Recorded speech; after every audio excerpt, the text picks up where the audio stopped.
It's a common, almost universal experience.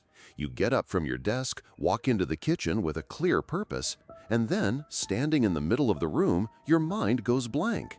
The reason for your journey has vanished.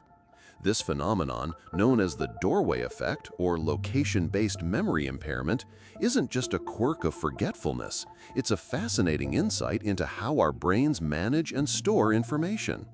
Our environment plays a much more significant role in our memory than we often realize. Think of your brain not as a single unified hard drive, but as a collection of highly specialized, context-dependent filing cabinets. Each room, each distinct environment might be considered a different folder or a different schema within this filing system.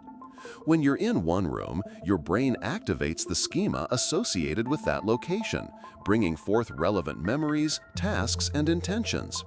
This helps you navigate and interact with that specific space efficiently. For example, when you're in your bedroom, your brain is primed for activities like sleeping, getting dressed, or relaxing. The moment you cross a threshold into a new room, particularly one that serves a different function, your brain performs a sort of mental reset. This isn't a flaw, but an adaptive mechanism. It's an attempt to clear the mental slate of information less relevant to the new environment and prepare for the demands of the current one. This event boundary helps us segment our experiences into discrete, manageable chunks, making it easier to recall events later.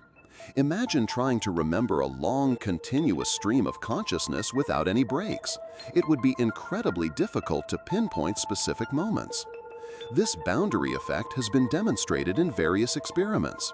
Researchers have found that people are more likely to forget an intention or an item they were asked to remember if they moved from one room to another, compared to moving the same distance within the same room. The physical act of passing through a doorway, even a virtual one in a simulated environment, appears to act as a cue for the brain to consolidate and then potentially discard information that is no longer deemed immediately relevant to the current context. It's like closing an app on your phone to free up RAM, even if you planned to reopen it later. Our memories are not stored in isolation. They are deeply intertwined with the context in which they were formed. This context includes everything from our physical surroundings and the people present to our emotional state and the specific tasks we were performing. When you form an intention, like, "I need to get a spoon from the kitchen," that intention is encoded not just as "get spoon," but as "I need to get a spoon while I am in the living room contemplating breakfast." When you change rooms, you change the contextual cues that were holding that intention in place. The glue that connected your thought to your current environment weakens or dissolves. The new room offers a different set of cues, activating a new set of schemas. This is why you might remember something you needed to do in the kitchen only when you return to the living room, because that original context is re-established. It's not just the doorway itself, but the drastic shift in your environment and what your brain expects from it. This phenomenon is closely related to the concept of context-dependent memory. Studies have shown that divers who learned a list of words underwater remembered them better when tested underwater than on land, and vice versa for words learned on land. The environment acts as a retrieval cue. When that cue is removed or drastically altered, accessing the associated memory becomes more challenging. So, walking into a new room is essentially like trying to recall a memory without its primary retrieval cue. Furthermore, our brains are constantly making predictions about what we will need next based on our current environment. If you're in the living room and thinking about a spoon, your brain knows that a spoon is not a typical living room item. It might tag that intention as something to be acted upon elsewhere. But once you move to the kitchen, the brain's predictive model shifts. Now in the kitchen, it's expecting to deal with kitchen-related items.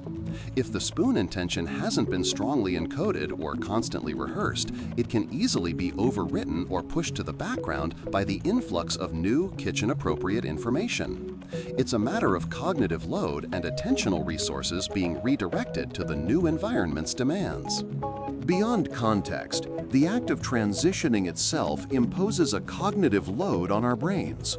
When we move from one space to another, especially if the new space requires different actions or thoughts, our brain has to reorient itself. This reorientation isn't passive, it consumes valuable cognitive resources. Every new visual stimulus, every sound, every potential interaction in the new room requires processing. This processing can inadvertently disrupt the fragile working memory that holds our immediate intentions. Working memory is like a mental scratch pad, holding a small amount of information that we are actively using at any given moment. It's highly susceptible to interference. The act of walking through a doorway and the subsequent change in environment creates a distraction that can effectively erase the contents of this scratch pad, particularly if the intention wasn't deeply encoded or was relatively low on our priority list. It's similar to how a sudden loud noise can make you forget what you were just about to say. The brain prioritizes the new, potentially more urgent sensory input. This effect isn't limited to physical doorways. Even abstract event boundaries can cause similar memory lapses. For instance, finishing one task and immediately starting another on a computer can sometimes lead to forgetting details of the first task, even without a physical movement. The brain creates these internal boundaries to organize information, but in doing so, it can inadvertently prune away what it perceives as less critical information at the transition point. The brain is constantly trying to be efficient, but this efficiency can sometimes work against us. It makes assumptions about what information will be most useful in our current surroundings. When we enter a new room, the brain might automatically conclude that the intention we had in the previous room is no longer relevant, much like a computer closing background applications to improve performance for the foreground task. This cognitive housekeeping is generally beneficial for processing new information and adapting to changing environments, but it comes at the occasional cost of forgetting why we just walked into the kitchen.